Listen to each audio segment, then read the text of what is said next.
Assalamualaikum warahmatullahi wabarakatuh. Bismillahirrahmanirrahim. Alhamdulillahirabbil alamin. Wassalatu wassalamu ala asyrafil anbiya'i wal mursalin wa ala alihi wa sahbihi ajmain.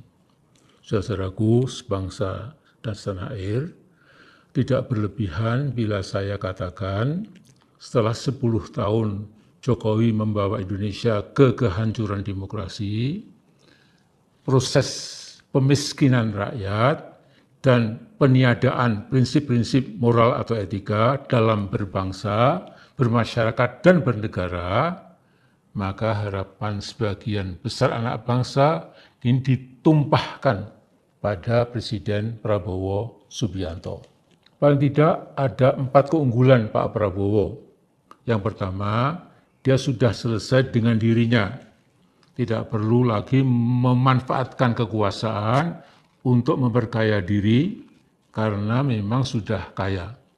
Kedua, ilmu pengetahuan yang perlu dimiliki sebagai pemimpin puncak bangsa Indonesia kiranya lebih dari sekedar memadai. Dan yang ketiga, patriotisme yang dimiliki Presiden Prabowo tak perlu diragukan. Komitmennya untuk bekerja keras dan berjuang untuk bangsanya, bukan untuk bangsa lain. Bersifat kategoris alias mutlak 100%. Nah, sesuai dengan 8 wajib TNI, Presiden Prabowo pasti akan membela rakyat Indonesia. Dari 8 wajib TNI itu, yang 5 poin menyangkut bela rakyat. Poin pertama, bersikap ramah tamah terhadap rakyat. Poin kedua, bersikap sopan santun terhadap rakyat. Poin keenam, tidak sekali-kali merugikan rakyat. Poin ketujuh, tidak sekali-kali menyakiti hati rakyat. Dan poin kedelapan, menjadi contoh dan mempelopori usaha-usaha untuk mengatasi kesulitan rakyat sekelilingnya. Terus tugas pokok Presiden Prabowo adalah membela rakyat, bukan yang lain. Tidak mungkin membela sahabat ataupun kerabat. Di titik ini saya ingin menyampaikan, Pak Prabowo tidak membela kerabat. Jadi sudah on the right track. Tetapi dia sedikit silap, maaf ya, karena nampak membela sahabat, sekalipun sahabatnya itu justru menambah beban politik dan beban moral Pak Prabowo. Nah, Indonesian Corruption Watch, ICW, pernah mengungkapkan pada Oktober 2021,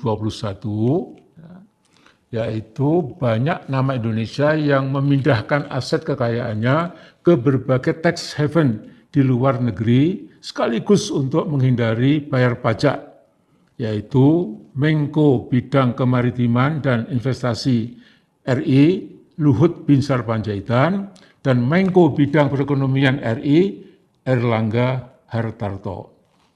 Kedua nama itu disebut dalam Panama Papers dan Pandora Papers, hasil kajian otoritatif dari International Consortium of Investigative Journalists, disingkat ICIJ, yang terdiri dari 600 jurnalis dari 117 negara yang berupa 2,9 terabytes of data.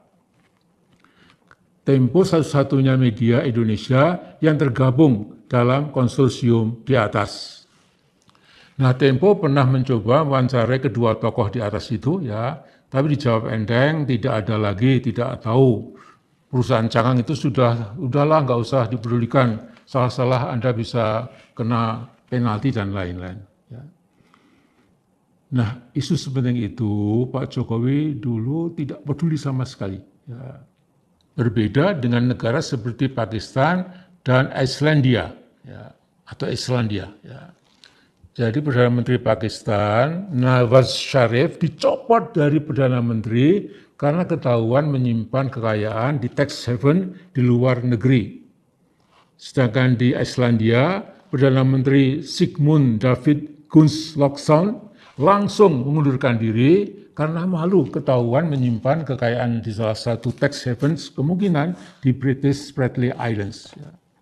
Nah, Menko Luhut dan Menko Erlangga kini diberi jabatan penting dalam kabinet Prabowo. Dari sekian banyak menteri, ada sejumlah nama yang diduga keras terlibat korupsi besar di zaman Jokowi. Tapi mereka sedemikian jauh aman-aman saja. Nah, saya melihat tugas Presiden Prabowo untuk membangun kembali pemerintahan Indonesia yang bisa memotong habis kaitannya dengan pemerintahan yang lama memang sangat berat, sulit, pelik, dan kompleks. Paling tidak, Pak Prabowo tidak melakukan bela kerabat.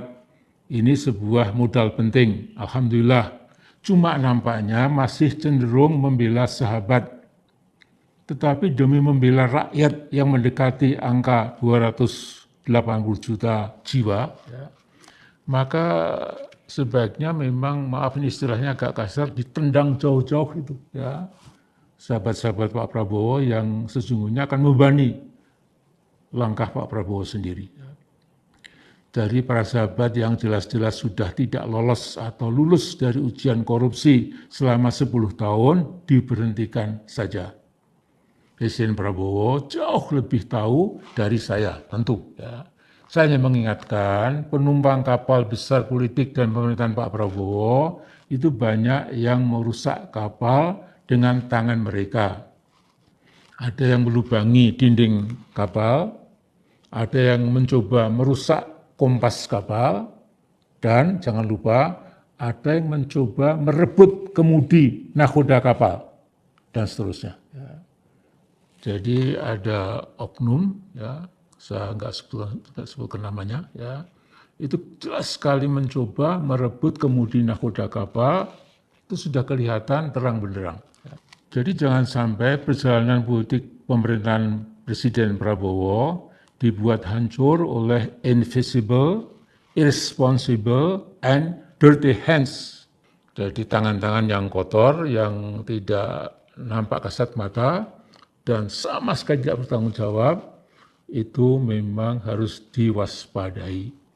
Jadi seperti nyanyian, it's now or never, tomorrow will be too late. Nah, karena itu saya ingin menambahkan di sini, jadi ada lembaga studi tax haven itu, ya, dia mengatakan bahwa ternyata seperti di sini ya, lihat ya, itu tax haven yang paling besar itu pertama Hong Kong yang menyimpan, mengamankan 2,8 triliun US dollar. Ya. Yang kedua Switzerland atau Swiss, ya, yang mengamankan dan sekaligus juga melakukan pencucian uang, ya, money laundering, itu sebesar 2,6 triliun US dollar. Ya. Nah, kemudian ketiga itu di depan hidung Indonesia, Singapura, ya, ternyata itu adalah tax haven yang paling besar ketiga di muka bumi. Dengan Luxembourg, Jersey, Bahrain, Cayman Islands, Panama, Macau, Isle of Man, dan lain-lain, itu hanya ratusan miliar dolar saja. Ya. Jadi ini memang tugas sangat berat, saya tahu, ya. Dan Pak Prabowo tentu sudah sangat tahu. Ya. Jadi saya yakin think tank-nya Pak Prabowo pasti sudah menggelar keadaan tax haven itu, ya. Dan Singapura adalah yang paling dekat, dan pejabat-pejabat tinggi kita, ya saya yakin, ya pasti sudah menyimpan uang haramnya itu di negara tetangga kita itu, ya, dan mereka aman-aman saja. Ya. Jadi ya kita sulit, ya, untuk melihat bagaimana solusinya. Tetapi Pak Prabowo itu intinya memang harus membela rakyat, jangan membela sahabat.